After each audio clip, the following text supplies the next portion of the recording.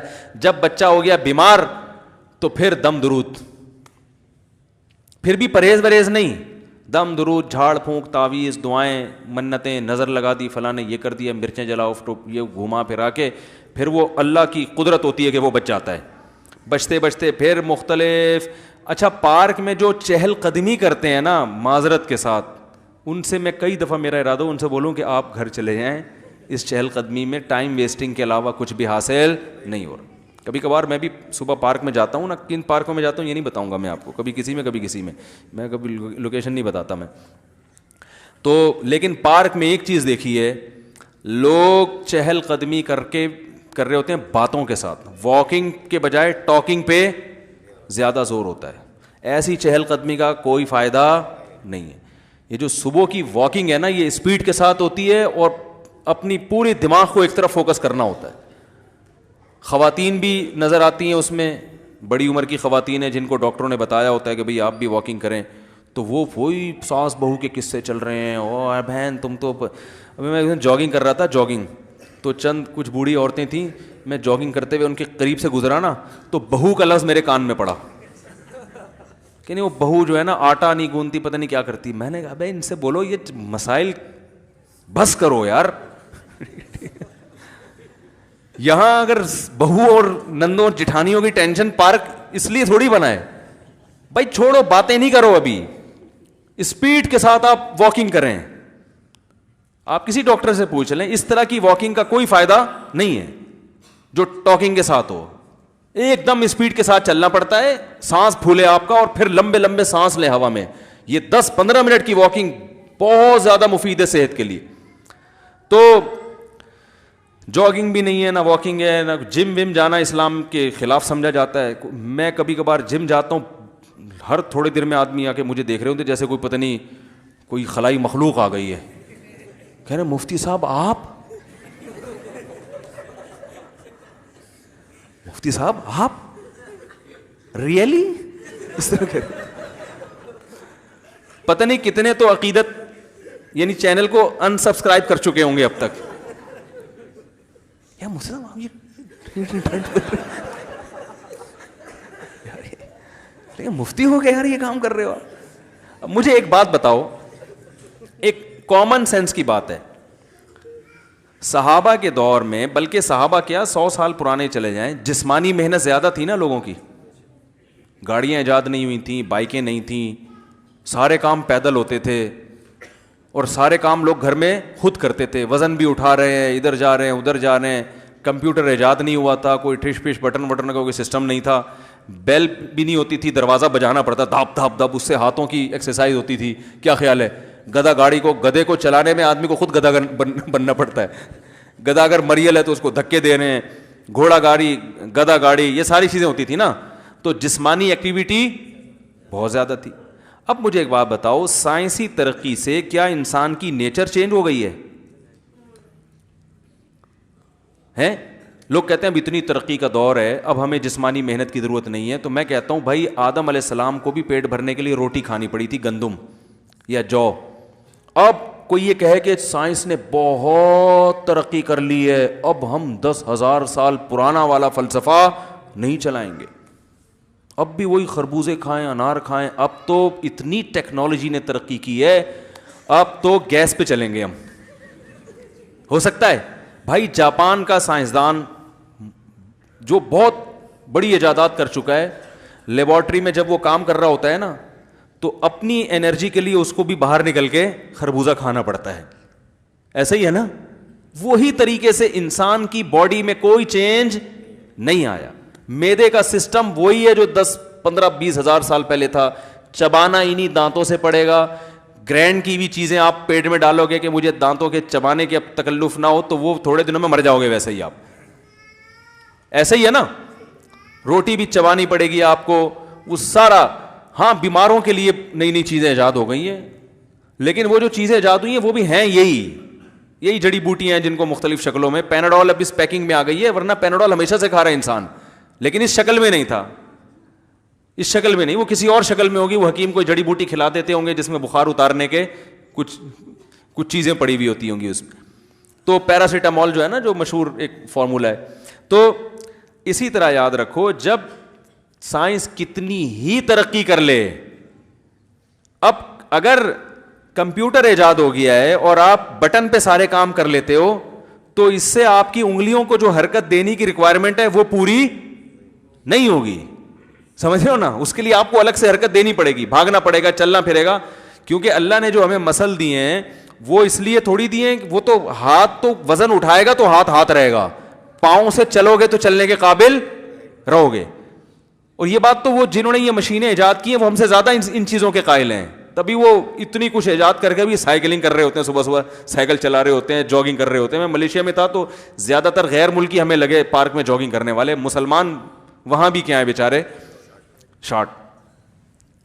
تو اب اس میں کوئی مفتی ہو, عالم ہو, جو بھی ہو, کچھ بھی بن جاؤ, تو باڈی یہ نہیں دیکھتی کہ آپ مفتی صاحب ہیں تو آپ گھر میں پڑے ہوئے رہیں, ٹھیک ہے نا. کھاتے جائیں, اسٹور کرتے جائیں, آپ کے کوہان کی شکل میں جمع ہو جائے گا. کیونکہ آپ مفتی ہیں, آپ کے پاس ورزش کا ٹائم نہیں ہے, یا ورزش آپ کے وقار کے خلاف ہے. لوگ کیا کہیں گے؟ لوگ بولیں گے مفتی صاحب ہو کے ڈنڈ پیل رہے ہیں. تو لہٰذا یہ آپ کے چونکہ ایکچولی وقار کے خلاف ہے, تو وہ کیا نتیجہ یہ نکلے گا کہ وہ جو مفتی صاحب ہیں, باڈی نہیں مانتی کسی کو تو مفتی ہے یا عالم ہے یا ڈاکٹر ہے یا کچھ, باڈی نہیں مانتی. وہ کہیں گے بھائی پہلے تم انسان ہو, میڈیکل سائنس کی زبان میں تم ایک سمجھدار حیوان ہو. حقیقت ہے نا, میڈیکل سائنس کیا کہتی ہے, انسان بھی جانور ہی ہے لیکن ایک بڑا ذہین قسم کا حیوان ہے وہ. تو لہذا تمہیں صحت کو مینٹین رکھنے کے لیے وہ تمام کام کرنے پڑیں گے جو ایک مزدور کو کرنے پڑتے ہیں, ایک گٹکے والے کو کرنے پڑتے ہیں, ایک ٹماٹر والے کو کرنے پڑتے ہیں. اس میں چاہے کوئی مفتی اعظم ہو, چاہے وزیر اعظم ہو, چاہے وہ کچھ بھی ہو. لیکن لوگوں کی ایک سوچ کی بات بتا رہا ہوں. تو اب اکثر دینداروں کو دیکھا ہے وہ ورزش نہیں کرتے, وہ وقار کے خلاف سمجھتے ہیں. بزرگ بعض لوگ ہیں وہ نہیں کر رہے ہوتے ورزش, حالانکہ وہ بزرگ ہیں, وہ کہتے ہیں یار ہم ورزش کریں. وہ اگر پارک میں چہل قدمی بھی کر رہے ہوتے ہیں نا, تو وہ اپنے بزرگی کا پورا خیال کر کے کر رہے ہوتے ہیں, ایسے وقار سے خرامہ چلو. پھر مریدین کہہ رہے ہوتے ہیں کہ ہم حضرت جی سے ایک قدم آگے نکل گئے تو گستاخی ہو جائے گی, تو مریدین کی واکنگ بھی گئی تیل لینے. میں نے دیکھے ہیں بعض لوگ خانقاہوں سے فارغ ہیں, کوئی خلافت ملی ہوئی ہے ان کو, جوان ہیں, تو اب وہ واکنگ کر رہے ہوتے ہیں پارک میں بڑی تمیز کے ساتھ نا, وقار کے ساتھ, اور اسی وقار کا خیال کرتے ہوئے ان کے مریدین بھی پیچھے. وہ مریدین یہ ہو رہے تھے ایک قدم آگے نکل گئے تو گستاخی بھی ہو سکتی ہے. اب گستاخی تو کے چکر میں وہ تیز واک ہی نہیں ہو رہی. تو میں کہتا ہوں یا تو تمیز ادب کر لو یا اپنی صحت بنا لو, دونوں میں سے ایک کام کر لو. تو ان لوگوں سے میں مریدوں سے کہتا ہوں بھائی اپنے شیخ کے ساتھ واکنگ کی ضرورت ہی کیا ہے, شیخ کی اسپیڈ آہستہ ہے, آپ کی اسپیڈ تیز ہے. تو اگر بے ادبی کا خطرہ ہے تو دوسرے پارک میں جا کے وہاں کر لیا کرو, ٹھیک ہے نا. کیونکہ صحت یہ نہیں دیکھتی کہ آپ ادب کی وجہ سے آہستہ چل رہے تھے. اگر صحت یہ دیکھتی نا کہ چونکہ ان کے پاس چلنے کا ٹائم نہیں تھا, ان کو تیز چلنا چاہیے تھا, لیکن چونکہ ایکچولی ایک مجبوری تھی جس کی وجہ سے آہستہ چل رہے تھے, تو ان کی انرجی جتنی برن تیز چلنے میں ہونی چاہیے تھی اتنی آہستہ چلنے میں ہوگی. فطرت ان چیزوں کو لیفٹ نہیں کراتی. تو صحت کے معاملے میں دینداروں کو دیکھ لو, صحتیں برباد کی ہوئی ہیں. اور پھر ایک صاحب کو تو میں نے یہاں تک کہا, میں نے کہا دیکھو پھر بھی اللہ چاہے بیمار کر سکتا. اگر کوئی جم جا رہا ہے, جاگنگ کر رہا ہے, سارا صحت کا خیال کر رہا ہے, پھر بھی اللہ, پھر اگر بیماری آئے گی نا وہ کس کی طرف سے ہوگی؟ وہ اللہ کی طرف سے ہوگی, وہ اللہ کی طرف سے ہوگی. وجہ اس کی یہ کہ بھائی وہ اس کے بس میں جو تھا وہ اس نے. ابراہیم علیہ السلام بیمار ہوئے تو کیا وہ اپنی صحت کا خیال نہیں رکھتے ہوں گے؟ ہمارے نبی صلی اللہ علیہ وسلم بیمار ہوئے, ہمارے نبی سے زیادہ کون صحت کا خیال رکھتا ہوگا؟ آپ نے تو وہ چیزیں بتائی ہیں جو صحت کے لیے مفید ہیں, جو صحت کے لیے نقصان دہ ان سے منع کیا ہے, لیکن آپ صلی اللہ علیہ وسلم بھی بیمار ہوئے ہیں. تو ایک بیماری وہ ہوتی ہے جو اللہ کی طرف سے اور ایک خود کی طرف سے. تو ایک صاحب تھے, وہ کہنے لگے مفتی صاحب جب صحت کا خیال بھی ہم کریں گے اور جم بھی جا رہے ہیں اور جناب جاگنگ بھی کر رہے ہیں اور یہ سارے, تو پھر بیمار ہی نہیں ہوں گے, تو بیماری تو اللہ کی رحمت ہے اور اس میں تو گناہ معاف ہوتے ہیں, اور اگر کبھی کوئی بیماری نہ ہو تو یہ تو بڑا عذاب ہے. میں نے کہا بیماری اللہ کی رحمت ہے بشرطے کہ اپنی حماقتوں سے نہ آئی ہو. سمجھ رہے ہو؟ وہ اللہ ہی کی طرف سے ہو. آپ گٹکا کھا کے منہ کا کینسر ہو گیا تو یہ آپ کی طرف سے ہے, یہ کینسر اللہ کی طرف سے نہیں ہے. سگریٹ پی پی کے پھیپھڑوں کا بیڑا غرق کر دیا آپ نے, تو یہ بیڑا غرق اللہ کی طرف سے نہیں ہوا ہے, ہوا تو اللہ کی طرف سے, اس لیے کہ سارے کام اللہ ہی کرتا ہے, لیکن وہ آپ کی حماقت کی سزا دی اللہ نے آپ کو. تو یہ والی کھا کھا کے اتنا تھوپ لیا یہاں پہ, اب چلا نہیں جا رہا ہے, یا قبض ہو گیا, پیٹ میں مروڑ ہو رہا ہے اور درد ہو رہا ہے, کہہ رہے کوئی بات نہیں گناہ معاف ہو رہے ہیں میرے. ہر تکلیف پہ گناہ معاف ہوتا ہے نا. حدیث میں آتا ہے کانٹا بھی چبھتا ہے تو گناہ معاف ہوتا ہے.